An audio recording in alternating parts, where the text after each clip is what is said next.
देवों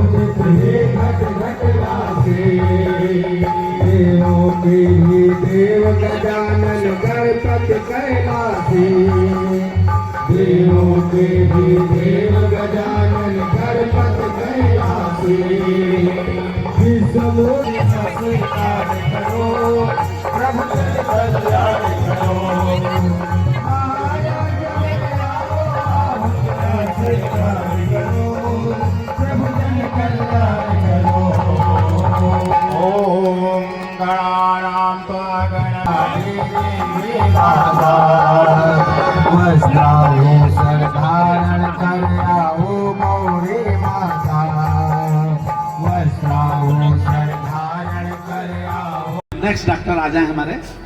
अब प्लीज इधर आ जाइए। इस भाई साहब इधर इधर आते जाइए तो थोड़ा फिर ग्रुप फोटो एक करते हैं। हाँ उधर कम कर लीजिए। ओम मंगलम भगवान विष्णु मंगलम गरुणध्वजा मंगलम पुंडरीकाक्षो मंगलायतनौ हरि। बहुत अच्छा होता है।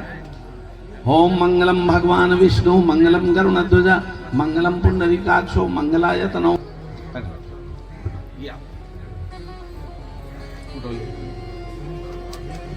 आइए नेक्स्ट।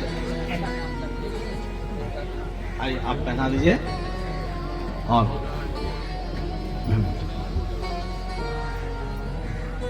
नेक्स्ट आ जाए।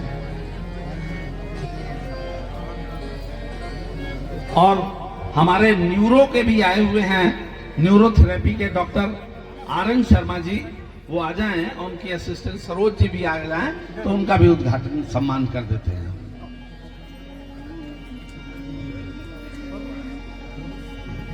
न्यूरो के शर्मा जी और उनकी असिस्टेंट आ जाएं। हम करते हैं सीएल शर्मा जी, उसके एक्यूप्रेशर के भी आ जाएं। यादव जी भी आ जाएं। जेपी यादव जी आइए आइए आइए। आइए इनकी असिस्टेंट है, उनको भी आप दीदी आप पहना दीजिए। आपको पहना दीजिए। और प्रोफेसर साहब आप इनको वो दे दीजिए, मेमेंटो दे दीजिए। चलिए दे दीजिए।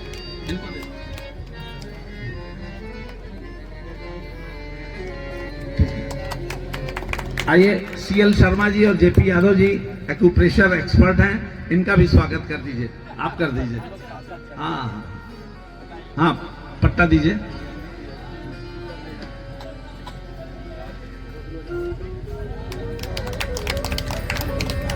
ओम मंगलम भगवान विष्णु मंगलम गरुणध्वजा मंगलम पुंडरीकाक्षो मंगलायतनौ हरि। और एक कोई नरेश जी रह गया था। ओम मंगलम भगवान विष्णु मंगलम गरुणध्वजा मंगलम पुंडरीकाक्षो मंगलायतनौ हरि। अब चलते हैं हम लोग वहां पे रिबन खोल करके उसका उद्घाटन कर देते हैं। हम लोग इनके केजीएमयू का इनॉग्रेशन कर देंगे स्टॉल का। आइए इधर संजय, इधर आ जाओ किनारे। सबका हो गया? डॉक्टर साहब आप उधर चले जाइए। इधर इधर सीधे सीधे लाइन, सीधी सीधी सीधी सीधी। आजा मुड़ल आ जाइए।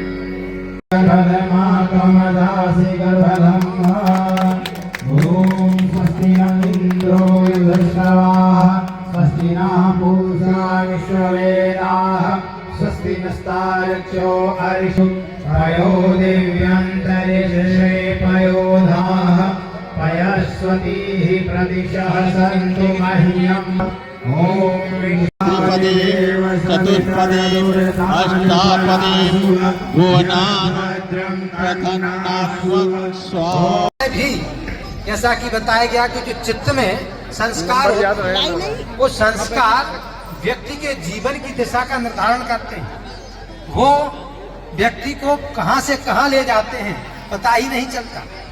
और जब व्यक्ति साधना में जुड़ता है तो साधना जब करता है तो वहां पर भी संस्कारों में जब आप गायत्री मंत्र बोलेंगे तो कहीं ना कहीं वो भीतर के छिपे हुए संस्कार उभरते हैं, निकलते हैं, कई उच्चाटन से लेकर के और कई प्रकार से व्यवधान उत्पन्न होते हैं। तो जैसा बहुत महत्वपूर्ण मार्गदर्शन दिया कि गुरु एक कवर के रूप में हमारी सुरक्षा संरक्षा करता है, गुरु एक टॉर्च के रूप में रहता है।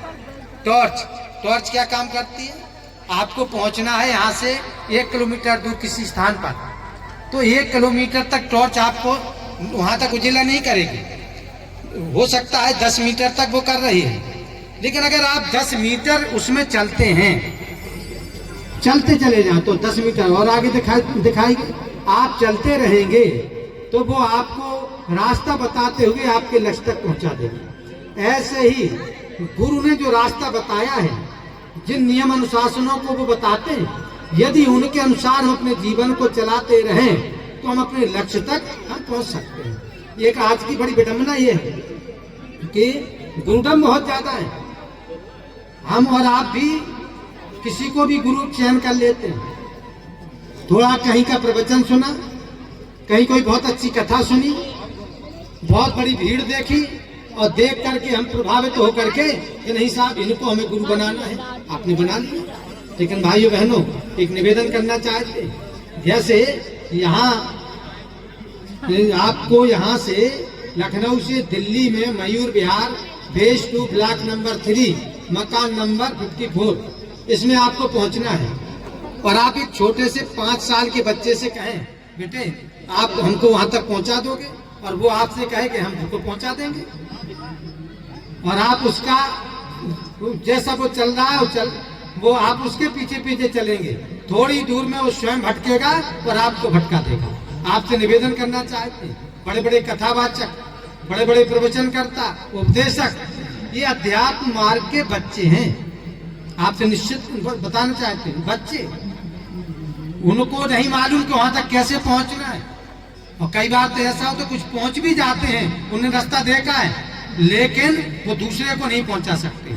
गुरु वो होता है जिसने वहां की भूल भुलैयों को देखा है, जहां आपको पहुंचना उस स्थान तक वो गया है, और वहां की जो भूल भुलैया आती हैं उनसे बचाता हुआ, और जहां आपकी शक्ति कमजोर पड़ती है वहां वो आपको शक्ति भी दे सकता है। ऐसा ही गुरु बनता है। गुरु वो है जो तपस्वी, सब कुछ कल आपको बता दिया क्या होगा। गुरु का सबसे पहला गुरु क्या होता है? ज्ञानी होता है गुरु, दूसरा तपस्वी होता है, तीसरा गुरु परमार्थी होता है। ये 3 गुण गुरु में आवश्यक होना चाहिए। गुरु ज्ञानी, ज्ञानी माने उसको आत्मज्ञान और ब्रह्म ज्ञान का होना चाहिए, और शास्त्रों का ज्ञान होना चाहिए। आत्मज्ञान ब्रह्म ज्ञान होगा तो वो आपको अनुभूति जन्य ज्ञान आपको करा सकता है, और शास्त्रों का ज्ञान होगा तो आपकी शंकाओं का समाधान वो विधिवत कर सकता है। इसलिए शास्त्रों का ज्ञाता और आपका स्वयं का अनुभूति जन्य ज्ञान, आत्मज्ञान ब्रह्म ज्ञान को उपलब्ध ही आपको ज्ञान करा सकता है। दूसरा गुरु तपस्वी होना चाहिए, और तीसरा परमार्थी। हम आपसे निवेदन करना चाहते हैं, परम पूज्य गुरुदेव, वैसे बहुत कुछ नहीं, बस अगर उनके 3 जन्मों को ही जो पूर्व के उनके दादा गुरुदेव ने उनको दर्शन कराए।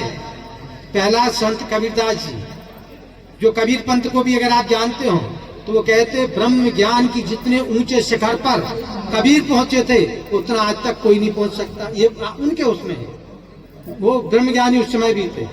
दूसरा देखते समर्थ गुरु रामदास, जो शिवाजी के गुरु गुरुदेव का ही स्वरूप रहा है। तीसरा जो परमहंस रामकृष्णन, जो काली जी से साक्षात जो प्रकट हो जाती थी पत्थर की काली, वो रामकृष्ण परमहंस परम पूज्य गुरुदेव ही थे।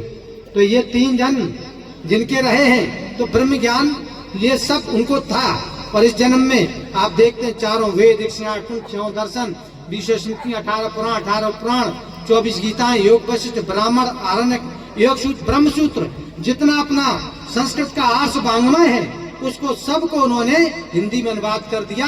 ऐसा दुनिया में अभी तक कोई नहीं कर पाया। इसके अलावा 3200 पुस्तकें जो जीवन के प्रत्येक क्षेत्र में हमारी समस्याओं का समाधान करती हैं, वो उन्होंने लिखी हैं। तो ऐसा गुरु जो ज्ञानी होना चाहिए परम पूज्य गुरुदेव स्वरूप में। तपस्या के रूप में आपको बताया गया 24 लाख के 24 महापुरुष परम पूज्य गुरुदेव ने कठोरतम तपस्या के द्वारा, हिमालय में तपस्या, परम पूज्य गुरुदेव का जीवन तपस्या में जीवन रहा। और तीसरा परमार्थी के रूप में आप देखते हैं परम पूज्य गुरुदेव ने कितने लोगों को क्या बांटा। अगर आप कल्पना करें तो जितने गायत्री परिवार में हैं सबसे आप उनकी कथा सुन लीजिए तो बताएंगे हमारी एक समस्या थी, वो समस्या थी और गुरुदेव ने उसका समाधान किया। कोई भी व्यक्ति ऐसा नहीं मिलेगा जिसको उन्होंने कुछ दिया ना हो। तो लौकिक समस्याएं और पारमार्थिक दोनों का समाधान करने की ताकत परम पूज्य गुरुदेव में है। ऐसे परम पूज्य गुरुदेव अब इस शरीर में नहीं है, लेकिन गुरु कोई शरीर नहीं होता, हमेशा चेतना होती है। और दीक्षा कोई शरीर नहीं लेता, चेतना ही दीक्षा लेती है। चेतना दीक्षा देती है और चेतना ही दीक्षा लेती है।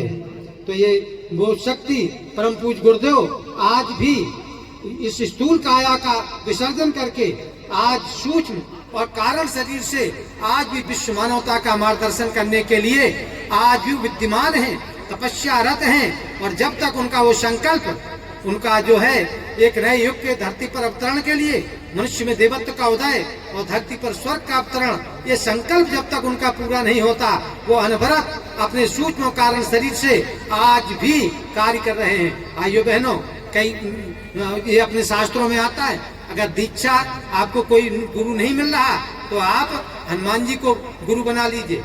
आपको मालूम है कि हनुमान जी आज ही विद्यमान है, आप भगवान शिव जी को अपना गुरु बना लीजिए। ऐसे ही हम आपसे निवेदन करना चाहते हैं, क्योंकि ये शक्ति है परम पूज्य गुरुदेव आज ही विद्यमान है।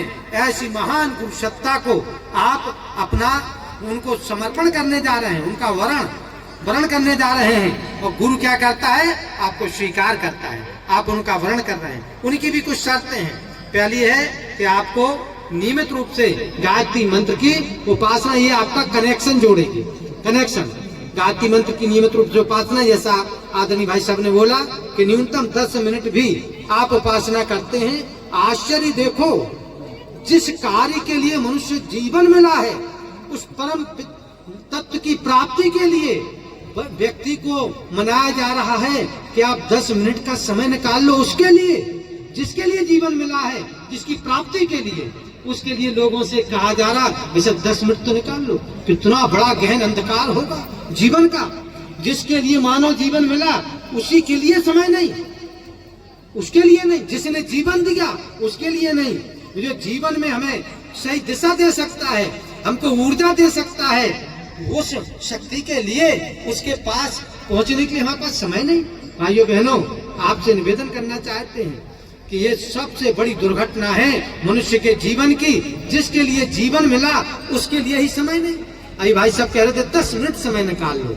आप कल्पना कर सकते हैं? भाइयों बहनों, जब तक हमारे भीतर जिज्ञासा नहीं प्रकट होगी, सच्चा शिष्यत्व नहीं आएगा। शिष्यत्व आता है कब? जब हमारे भीतर जिज्ञासा प्रकट होती है कि मैं कौन हूँ, कहाँ से आया हूँ, क्यों आया हूँ, कहाँ मुझे जाना है, कौन है ऐसा जो मुझे इसका बोध करा सके, कौन है ऐसा। भाइयों बहनों, उस परम लक्ष्य की प्राप्ति के लिए भीतर से जिज्ञासा उत्पन्न होना अत्यंत आवश्यक है। थोड़ी सी कोई बात सुन करके, लोगों की भीड़ देख करके दीक्षा लेकर के हम बैठ जाएं तो संभव नहीं होता। हम बहुत लंबी बात, क्योंकि 15-20 मिनट का ही समय हमको उपलब्ध कराया गया है, तो हम निवेदन करना चाहते हैं कि हम और आप